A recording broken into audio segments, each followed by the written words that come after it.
विवाह हुआ, अब तक तो कम से कम इतना ही सुन रहे थे कि भाई डिवोर्स हो जाता है, जबकि ये भी परंपरा हमारी नहीं है।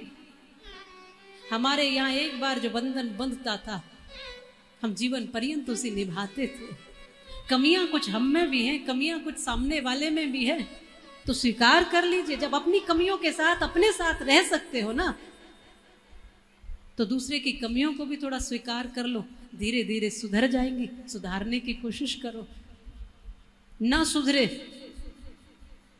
तो अब तक तो यही सुनते थे कि चलो भाई अलग हो जाओ, अलग हो गए।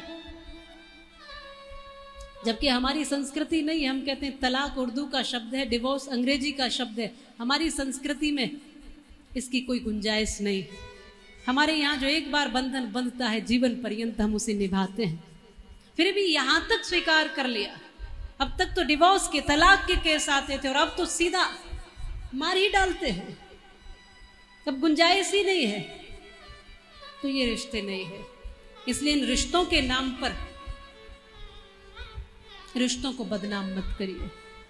भगवान श्री कृष्ण यही समझाना चाहते हैं। अर्जुन आंख खोल के देख, तू जिन रिश्तों की दुहाई देता है, इनमें से तेरा अपना कोई नहीं है। द्रौपदी बिलख रही थी भरी सभा में। ये पितामह भी थे, ये गुरु भी थे, ये राजा मां सब बैठे हुए थे, और वहां तो तुम भी थे।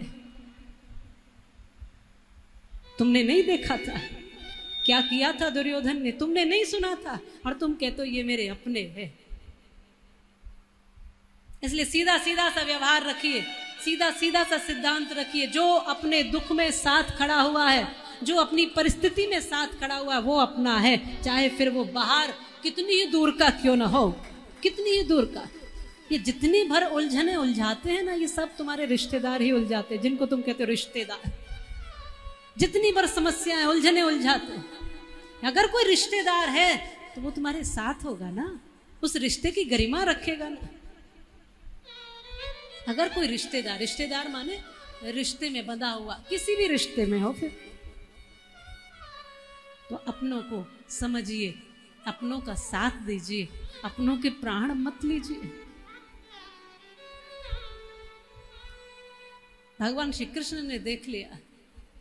आज भगवान श्री कृष्ण धर्म के पक्ष में इसलिए समझा रहे, ये सारे अधर्म के पक्ष में खड़े हैं अर्जुन, इसलिए तुम्हें खड़ा होना होगा, युद्ध करना होगा। अभी तक अर्जुन समझता है कि मेरे सखा हैं, समझा रहे हैं, बात कर रहे हैं, पर जब भगवान श्री कृष्ण को लगा कि ये इतनी जल्दी समझने वाला नहीं है, इसका मोह नष्ट होने वाला नहीं है, तब भगवान श्री कृष्ण ने गीता का ज्ञान उपदेश दिया है, आत्मज्ञान का उपदेश दिया, और उसके साथ साथ भगवान ने विराट स्वरूप का दर्शन कराया है।